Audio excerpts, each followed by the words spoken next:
Hai, sahabat buku. Selamat datang di kanal ini, ruang berbagi cerita dan gagasan, di mana setiap halaman membawa kita menjelajah makna dalam praktik hukum perdata Indonesia. Akta Pengakuan Hutang merupakan instrumen hukum yang memiliki posisi strategis dalam pembuktian dan penyelesaian sengketa antara para pihak. Akta ini sering menjadi dasar utama dalam gugatan perkara perdata, khususnya dalam perkara wan prestasi atau sengketa utang piutang.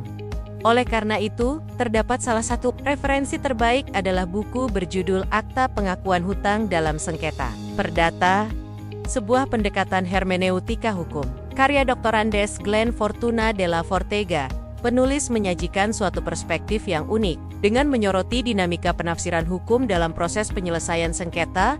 Dalam buku ini, pembaca diajak menelusuri aspek fundamental dari Akta Pengakuan Hutang, mulai dari definisi, unsur-unsur pembentuk keabsahan, hingga kekuatan pembuktiannya di mata hukum, dengan menggabungkan teori-teori hukum klasik dan pendekatan interpretatif. Penulis menunjukkan bahwa keabsahan dan kekuatan hukum suatu akta tidak hanya ditentukan oleh bentuk formalnya, tetapi juga oleh bagaimana akta tersebut dimaknai dalam konteks peristiwa hukum yang melingkupinya. Hal ini memberikan dimensi baru dalam melihat dan memahami dokumen hukum sebagai entitas yang hidup dalam praktik peradilan.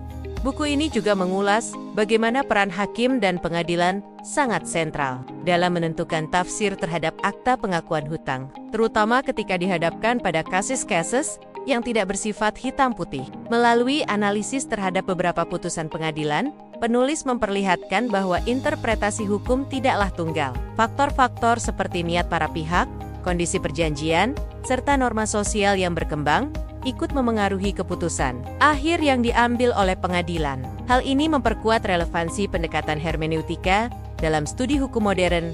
Salah satu kekuatan buku ini adalah penyajiannya yang seimbang antara teori dan praktik. Tidak hanya mengandalkan konsep-konsep hukum, penulis juga menyertakan berbagai studi kasus konkret yang memperkaya pemahaman pembaca tentang penerapan nyata dari Akta Pengakuan Hutang dalam ruang sidang. Anda bisa mendapatkan buku ini di website kami atau melalui marketplace Lingkar Edukasi Indonesia. Selalu support channel kami dengan like dan subscribe, serta share ke orang sekitar Anda.